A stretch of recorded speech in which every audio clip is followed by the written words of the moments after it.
મિત્રો આજે આપણે જોઈશું કે પ્રેગ્નન્સીમાં હીટ વેવ કેમ વધારે અસર કરે છે.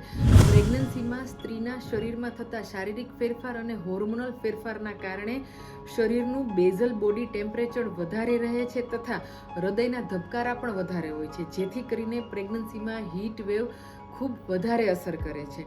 તો જે અસર કરે છે એમના લક્ષણો શું છે હીટ વેવના?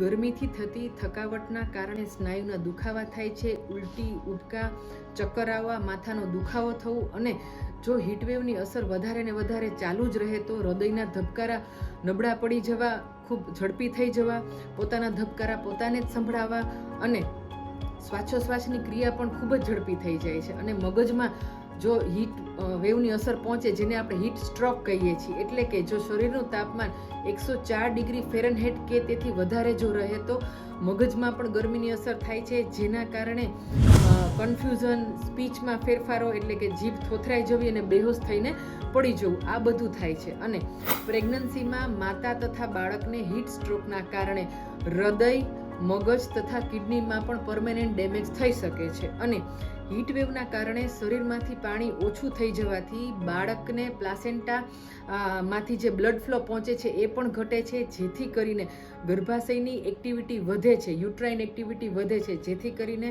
પ્રેગ્નન્ટ લેડીને પ્રીટર્મ લેબર થવાના ચાન્સીસ વધારે રહે છે અને બાળક વહેલું આવી અને ઇમેચ્યોર આવવાના ચાન્સીસ વધી જાય છે.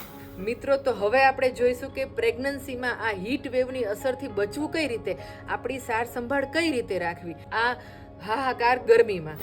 આજના જમાનામાં ખૂબ નસીબદાર છીએ કે વેધર ફોરકાસ્ટિંગ ખૂબ ચોકસાઈ ભર્યું આવે છે. જો આપણે દિવસનો પ્લાનિંગ કે કોઈ ટ્રીપનો પ્લાનિંગ આ દરમિયાન કરી રહ્યા હોય તો વેધર ફોરકાસ્ટને ધ્યાનમાં રાખી જ્યારે હીટ વેવની અસર વધારે છે ત્યારે ઘરની બહાર નીકળવાનું ટાળવું જોઈએ. અને જો ઘરની બહાર નીકળવાનું થાય તો આપણે શું કરવું જોઈએ? તો drink water and drink water, એ જ માત્ર ઉપાય છે હીટ વેવની અસરને ઓછી કરવા માટેનો.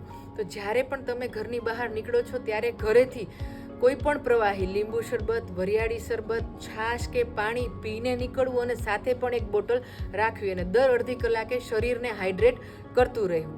સાથે સાથે કપડાં કોટનના તથા લાઇટ કલરના, શરીર આખું ઢકાય એવા પહેરવા જોઈએ.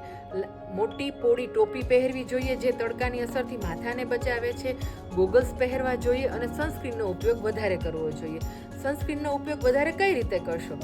સનસ્ક્રીનને ઘરની બહાર નીકળો છો એના 15 મિનિટ પહેલાં શરીર પર અપ્લાય કરવું જોઈએ.